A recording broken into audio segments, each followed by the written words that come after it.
Nursing and Paramedical Institute. Today I am going to teach you about antibiotics. तो आज हम antibiotics की study करेंगे। एंटीबायोटिक्स क्या होती है, एंटीबायोटिक्स की क्लासिफिकेशंस क्या क्या हैं और एंटीबायोटिक्स के यूजेस क्या हैं, इंडिकेशन काउंटर इंडिकेशंस क्या हैं। चलिए स्टार्ट करते हैं। Antibiotics introduction. एंटीबायोटिक्स दवाइयों का एक समूह है जो कि कुछ जर्म्स, बैक्टीरिया, पैरासाइट्स के संक्रमण के उपचार के लिए प्रयोग किया जाता है। एंटीबायोटिक को एंटीबैक्टीरियल, एंटीमाइक्रोबियल भी कहा जाता है। एंटीबायोटिक टैबलेट, कैप्सूल या इंजेक्शन के रूप में होता है, जिसे मुख द्वारा या डायरेक्ट इंजेक्शन के साइट पर मसल में या आईवी फ्लूइड के साथ नस में दिया जाता है। चलिए अब देखेंगे इसको डिफ़ाइन कैसे करेंगे। डेफिनीशन: वे पदार्थ जो सूक्ष्म जीवों के ग्रोथ को रोक देते हैं या मार देते हैं एंटीबायोटिक कहलाते हैं, जिसका उपयोग हमारे शरीर के आंतरिक या बाहरी अंगों के इन्फेक्शन के उपचार के लिए किया जाता है। एंटीबायोटिक को माइक्रो ऑर्गेनिज्म से प्राप्त पदार्थ या कृत्रिम पदार्थों से बनाया जाता है, जिसमें माइक्रो ऑर्गेनिज्म को मारने या उसकी वृद्धि को रोकने के गुण पाए जाते हैं। अब हम देखेंगे क्लासिफिकेशंस। एंटीबायोटिक को कई प्रकार से वर्गीकृत किया गया है।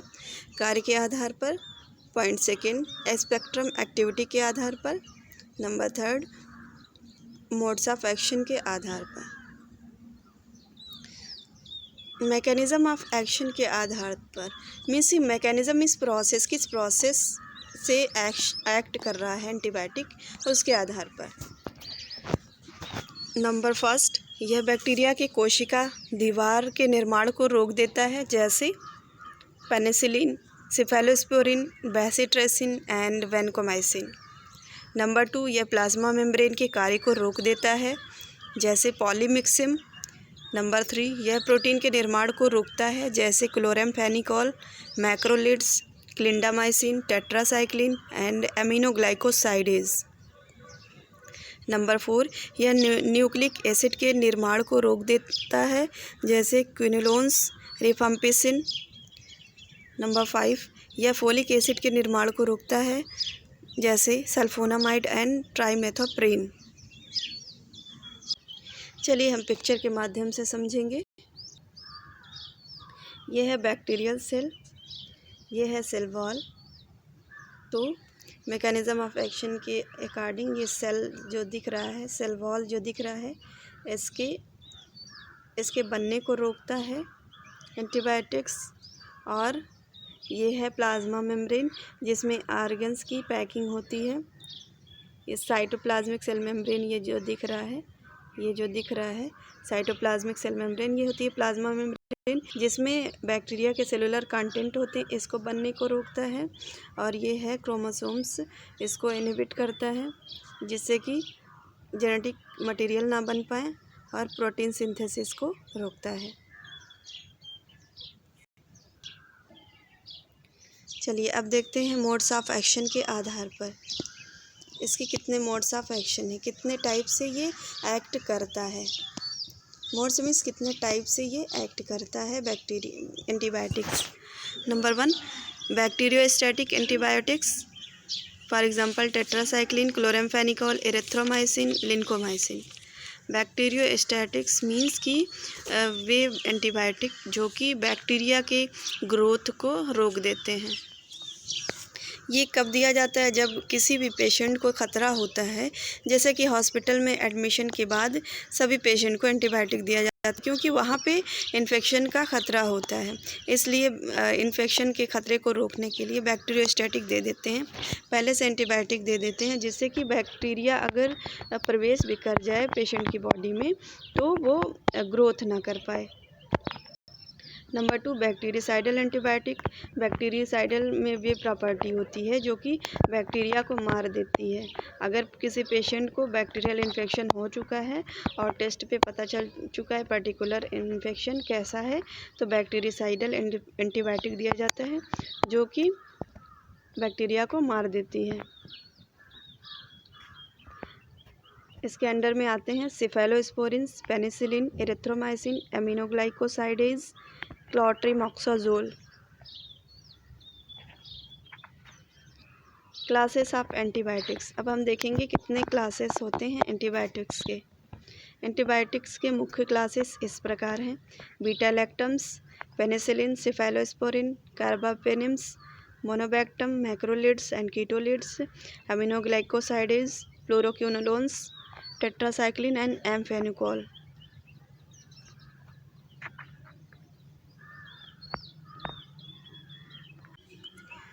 अब हम देखेंगे एंटीबायोटिक्स के कौन कौन से गुण पाए जाते हैं, कौन कौन से गुण होने चाहिए। पॉइंट फर्स्ट, यह शरीर से पूरी तरह से बाहर निकलना चाहिए। पॉइंट सेकेंड, इसका साइड इफ़ेक्ट नहीं होना चाहिए। पॉइंट थर्ड, यह कम मात्रा में ही प्रभावी होना चाहिए। लास्ट पॉइंट, इसमें विभिन्न विषाणु जनित माइक्रो ऑर्गेनिज्म को मारने और उसकी वृद्धि को रोकने की योग्यता होनी चाहिए।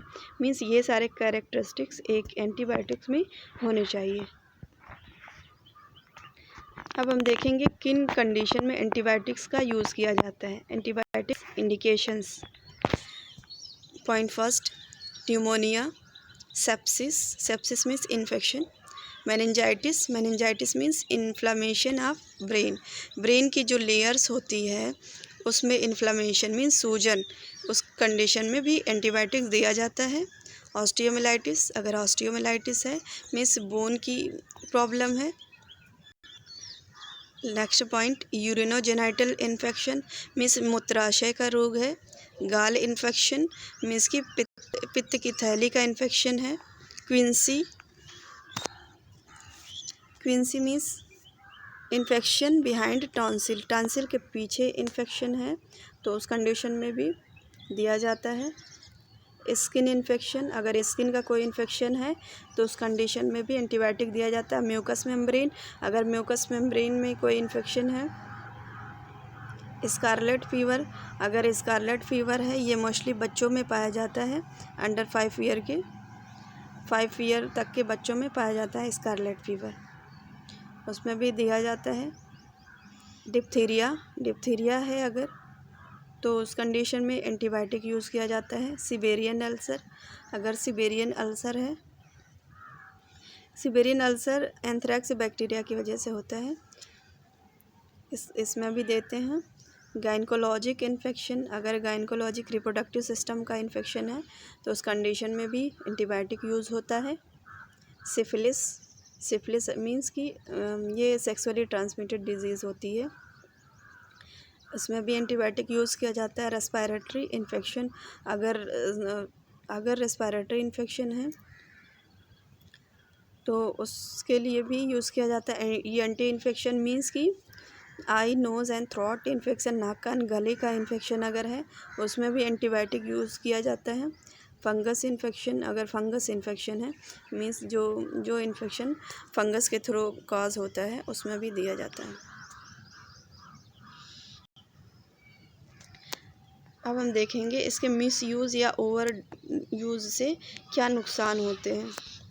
Misuse of antibiotics, antibiotic misuse sometime called antibiotic abuse और antibiotic overuse. Antibiotic misuse जो होता है उसे कहा जाता है एंटीबायोटिक अब्यूज़। द मिसयूज़ और ओवर यूज़ ऑफ एंटीबायोटिक में produce serious effect on health. ज़्यादा एंटीबायोटिक का ज़्यादा यूज़, ओवर यूज़ जो होता है वो हमारे हेल्थ पे बहुत ही बुरा प्रभाव डालता है। Next point, it is a contributing factor to a creation of multi drug resistant bacteria informally called superbugs. Relatively harmless bacteria can develop resistance to multiple antibiotics and cause life-threatening infections. Means कि ये जो है अगर over use कोई कर रहा है, कोई भी ओवर यूज़ कर रहा है बिना डॉक्टर के एडवाइस से अगर एंटीबायोटिक का, तो उसके बॉडी में एक मल्टी रेजिस्टेंट बैक्टीरिया फॉर्म हो जाती है, बन जाती है, जो कि कोई भी फिर एंटीबायोटिक लेने पे उसका असर नहीं होता है, क्योंकि वो जो बैक्टीरिया होती है वो उसके अगेंस्ट रेजिस्टेंट डेवलप कर लेती है। मीन्स उसको कुछ असर नहीं होता है, उसे बोलते हैं सुपरबग बैक्टीरिया। तो सुपरबग बैक्टीरिया जो है वो कोई भी एंटीबायोटिक का असर इस पर नहीं होता है। और ये उस पर्सन को धीरे धीरे मारती रहती है। ये बहुत ही स्वास्थ्य को उसके ख़राब करती रहती है सुपर बग। Thank you.